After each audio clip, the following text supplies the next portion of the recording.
నమస్తే అండి. ఎలా ఉన్నారు? ఈ వంటకం అయితే మాత్రం చాలా సింపుల్‌గా, ఈజీ అయిపోయేదండి. చాలా టేస్టీగా ఉంటుంది. ఇది ముఖ్యంగా ఈ సమ్మర్ సీజన్‌లోనైతే ఎక్కువసేపు వంటగదిలో ఉండలేకపోతున్నాం కదండీ! అందుకని తర్వాత వర్కింగ్ ఉమెన్ కోసం, ముఖ్యంగా బ్యాచిలర్స్ కోసం అండి. ఈ రెసిపీ అయితే చాలా సింపుల్‌గా, ఈజీగా, టేస్టీగా అయిపోతుందండి. మరి ఎలా చేయాలో చూద్దామా? వెజిటబుల్స్ అనేవి మీ ఇష్టం అండి. ఏదైనా యాడ్ చేసుకోవచ్చు. దీనికోసం ముందుగా పల్లీలు కొంచెం వేయించినవి తీసుకోవాలి.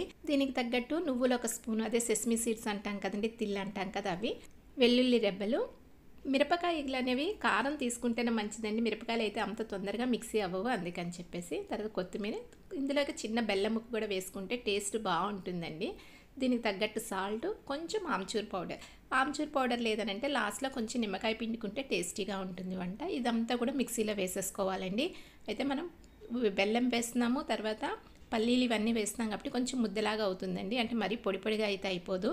చూడండి ఈ విధంగా వస్తుంది. ఇలా ఉన్నా మనకు సరిపోతుంది. తర్వాత కడాయిలో కొంచెం ఆయిల్ తీసుకొని దాంట్లోకి ఆవాలు, జీలకర్ర, మనకు పోపు ఏది నచ్చితే అది వేసుకోవచ్చండి. ధనియాలు కూడా వేసుకోవచ్చు.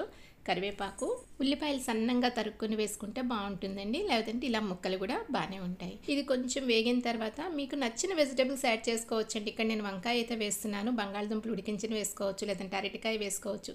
వెజిటబుల్స్ మాత్రం మీకు నచ్చింది వేసుకోవచ్చు. ఇందులో పసుపు, కొంచెం ఉప్పు అయితే ఆల్రెడీ మనం వేసాం కాబట్టి అక్కడ సరిపోతే యాడ్ చేసుకోవచ్చండి. లేదంటే ఇంకేం వేయనవసరం లేదు. ఇవి కొంచెం మగ్గిన తర్వాత చూసారా, కొంచెం మగ్గింది కదా. ఇప్పుడు మనం మిక్సీ చేసి పెట్టుకున్నాం కదండి, అది ఇందులో వేసుకొని కొంచెం కలిపేసుకోవాలండి. కొంచెం నెమ్మదిగా కలుపుకోవాలండి, లేదంటే మొత్తం వంకాయ అంతా కూడా చెదిరిపోతుంది. అదే బంగాళదుంపలు ఇలాంటివి అయితే మనకి ప్రాబ్లమే ఉండదు. లేదు ఇదిగో ఈ విధంగా మధ్యలోని కొంచెం గ్యాప్ తీసుకొని ఆ విధంగా వేపుకొని మొత్తం కలుపుకుంటే మనకి వంకాయ కర్రీ అనేది 10 నిమిషాల్లో రెడీ అయిపోతుందండి. అంతకుమించి టైం పట్టదు. టైం సేవింగ్ రెసిపీ అన్నట్టు ఇది. నిమిషాల్లోని వంటలు అయిపోవాలనుకున్న వాళ్ళకి ఇది మాత్రం మంచి రెసిపీ అండి. Thank you for watching.